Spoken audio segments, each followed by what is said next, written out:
Hello everyone and welcome to another Top 5 Records video.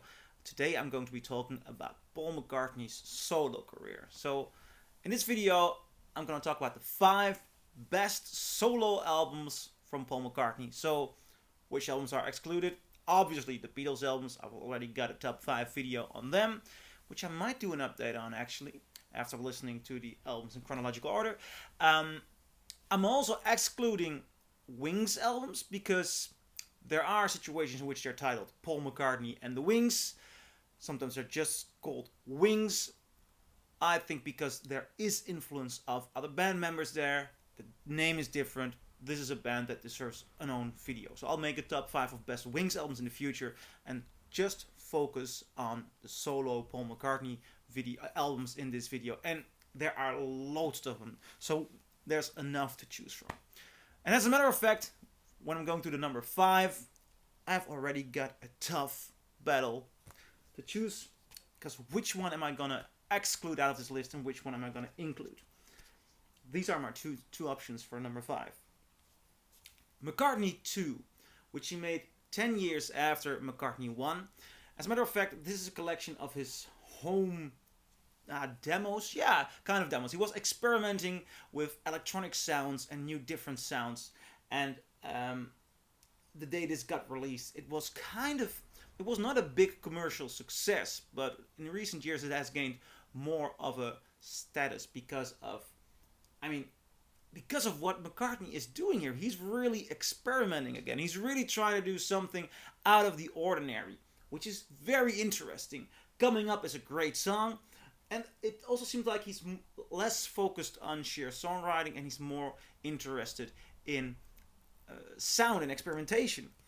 And I'm putting this up against this one, Tug of War, which I just recently found a promotional US copy of. This album is very interesting because this marks the first time, I believe the first time since the Beatles, that he works with George Martin again. And when you put this on, you can hear that. Some people say that George Martin is the 5th Beatle. I disagree. I think he's the 3rd. I think, and that's what we learned from the recent Now and Then release, he is more influential. He has more influence on the sound of the Beatles than George Harrison or Ringo Starr does. I mean, obviously, all credit to George Harrison and Ringo Starr. But on the recent single, you can hear that they got together, they play Beatles music, but does it sound like the Beatles? Paul McCartney is producing there with the son of George Martin, nevertheless, but Paul McCartney does not produce a Beatles sound. Paul McCartney produces a Paul McCartney sound. And George Harrison, with that sheer brilliance, insight, all the knowledge of music and arranging and classical music, bringing that to the Beatles makes the Beatles unique. So you can hear this is sort of like a return to form, and also it has more good and catchy songwriting. So which is it gonna be on number 5? McCartney II or Tug of War? I should also look at the flaws. This song has some great collaborations. It has 2 collaborations with Stevie Wonder, and one is great, and one is Ebony and Ivory. The album ends up with Ebony and Ivory.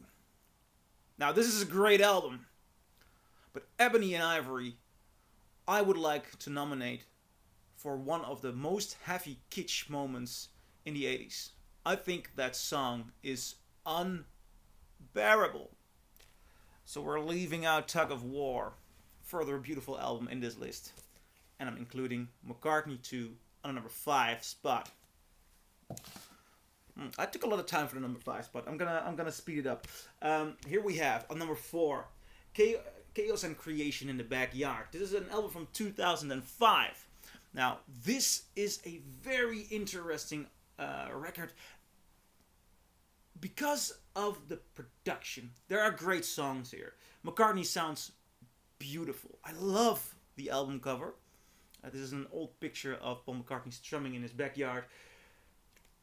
Now, the story behind this might explain why this is such a unique album in the world of Paul McCartney. Paul McCartney started producing himself, and I am not per se sure if I mean, Paul McCartney can produce a Paul McCartney record, but Paul McCartney can also be rather convinced of himself. And on this album, he collaborated with Nigel Godrich. I hope I pronounced it right. Nigel Godrich frequently collaborated with Beck and Radiohead. Now, the collaboration between them is described by Paul McCartney as he was taken aback because they went into the studio and then Nigel Godrich would say, no, don't play me that song. And Paul McCartney would be like, well, I think it's a great song. What do you mean? Oh, I think it's a bad song. Do something else. And Paul McCartney hadn't heard these kind of things in over years and decades. And he thought, I don't have to put up with this. I don't have to put up with this. And then he thought, oh, but I'm kind of working with him because I'd have to put up with this. That might make it unique, right? So there's conflict again. Paul McCartney is not solely seen as a god on this album, and that is, I mean, he's a genius. Obviously, if you take a look at the amount of music and the amount of brilliant music he has created, he's one of the most important artists, I'd say, of the 20th century, but you know what? He might even be one of the most important artists ever. But even the most important artist ever needs a bit of conflict, because McCartney was at his best when he was fighting with John Lennon or with George Martin. And now he's a lot better when he's fighting with Nigel Godrich. And that makes this a unique album. On the number 4, Chaos and Creation in the Backyard. On the number 3, sort of like a contradiction with what I just said, but I can explain it. What I have here is his first, I believe it's his first solo album, McCartney, from 1970. Now, this is a collection of home demos to a certain degree. He went to his home studio. He was really fed up with the Beatles, and he started to do what he wanted to do himself.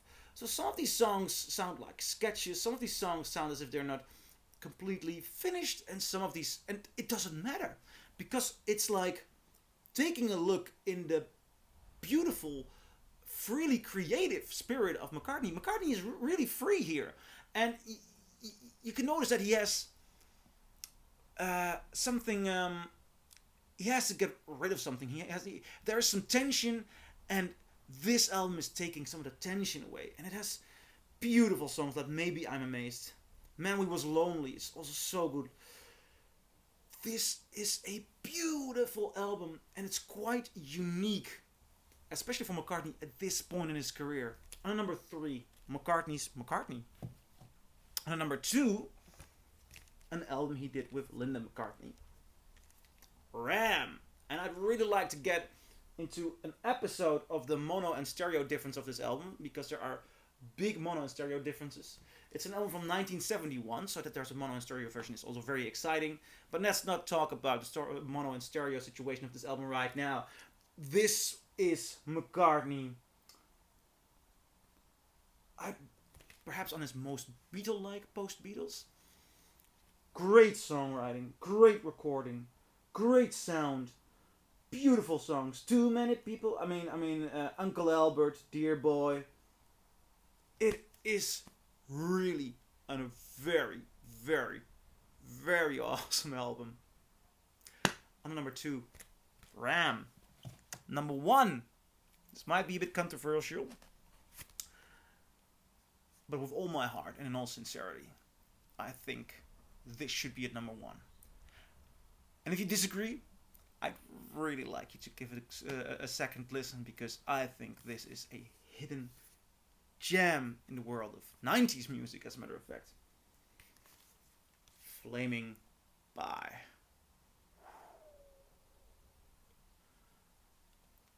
It's his album of intimacy and fragility. He was recording this during the time, and he wrote it during the time that Linda McCartney was very ill. And you can feel this record has an urgency. McCartney is in a very difficult period of his life, and there's this script writing guru, Rod McKee, and he says that as a writer, it is your job to make sense out of life. And the most senseless thing is happening to him and his wife. And with these songs, he's trying to make sense out of it. And if you listen to a song like Some Days,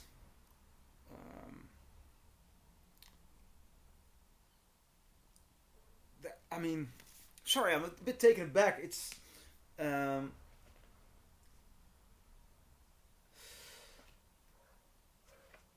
I would like to quote something, but I can't find the lyric here. It was written that I would love you, I will love you, hold you for as long as you like. I'll love you for the rest of your life. I mean, those lyrics and the way he sings them, as if he's whispering into the ear of Linda with what I can only imagine being a horrible situation. This is Paul McCartney on his most urgent, perhaps in his entire life.